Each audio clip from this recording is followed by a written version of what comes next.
ఆ మాజీ ఎమ్మెల్యే ఆచూకీ ఎక్కడ? ఒకటి కాదు, రెండు కాదు, ఏకంగా 20 రోజులకు పైగా ఆయన కనిపించడం లేదు. కేసుల భయంతో అజ్ఞాతంలోకి వెళ్లిపోయారా? లేక బెయిల్ కోసం ఇంటర్నల్గా ప్రయత్నాలు చేస్తున్నారా? వైసీపీ అధినేత జగన్ ప్రయాణించిన హెలికాప్టర్ దెబ్బతినడానికి ఆయనకు ఏంటి సంబంధం? ఆయనపై ఎందుకు కేసులు వచ్చి పడ్డాయి? నిన్నటి వరకు ప్రతిపక్షంలో ఉన్న కాలర్ ఎగరేసి తిరిగిన ఆ మాజీ ఎమ్మెల్యేకు ఎందుకీ కష్టాలు? అసలు పోలీసులు ఆయన వెంట ఎందుకు పడుతున్నారు? ఇంతకీ ఎవరా మాజీ MLA? Watch the story.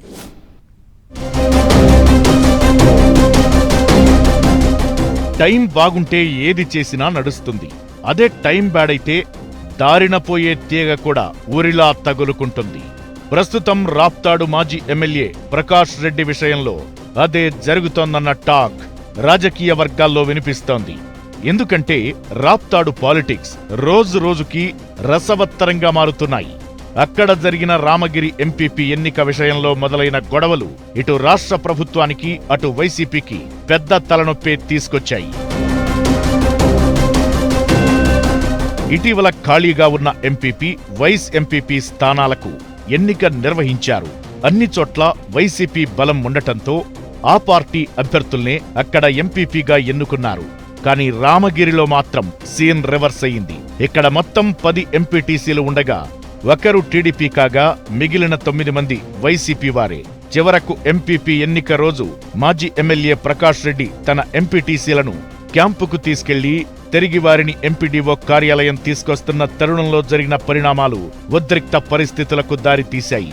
Penukonda తహసీల్దార్ కార్యాలయం వద్ద ప్రకాష్ రెడ్డి చేసిన హంగామా అంతా ఇంతా కాదు. టీడీపీ శ్రేణులపై ఆయన దూకుడు, కవింపు చర్యలకు సంబంధించిన వీడియోలన్నీ ఇప్పుడు సోషల్ మీడియాలో ఓ రేంజ్లో హైలైట్ అయ్యాయి.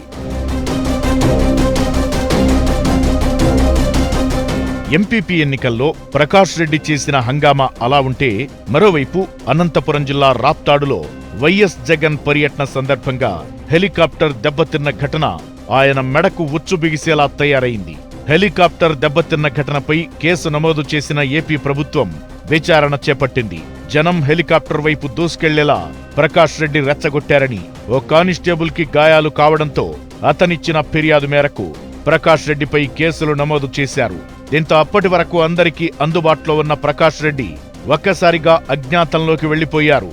ఆయనపై బలమైన సెక్షన్ల కింద కేసులు నమోదు కావడంతో అరెస్టు తప్పదన్న భయంతోనే వెళ్లిపోయారంటూ అంతా టాక్ వినిపిస్తోంది. గత 20 రోజులుగా ఫోన్ కూడా స్విచ్ ఆఫ్ లో ఉంది. అజ్ఞాతంలోకి వెళ్లిన ప్రకాష్ రెడ్డి కోసం పోలీసులు విస్తృతంగా గాలిస్తున్నారు. మరోవైపు ముందస్తు బెయిల్ కోసం హైకోర్టును ఆశ్రయించిన ప్రకాష్ రెడ్డికి చుక్కెదురే అయ్యింది. ఈ కేసులో మొత్తం 5గురికి బెయిల్ రాగా ప్రకాష్ రెడ్డికి మాత్రం ముందస్తు బెయిల్ రాలేదు. మొత్తం మీద మాజీ ఎమ్మెల్యే ప్రకాష్ రెడ్డి మెడకు కేసుల ఉచ్చు బిగుస్తోంది. పాత కేసుల భయంతోనే ప్రకాష్ పరారీలో ఉన్నారన్న టాక్ వినిపిస్తోంది. అయితే ఆయన అరెస్టు ఖాయమని పోలీసు వర్గాల నుంచి వినిపిస్తున్న మాట.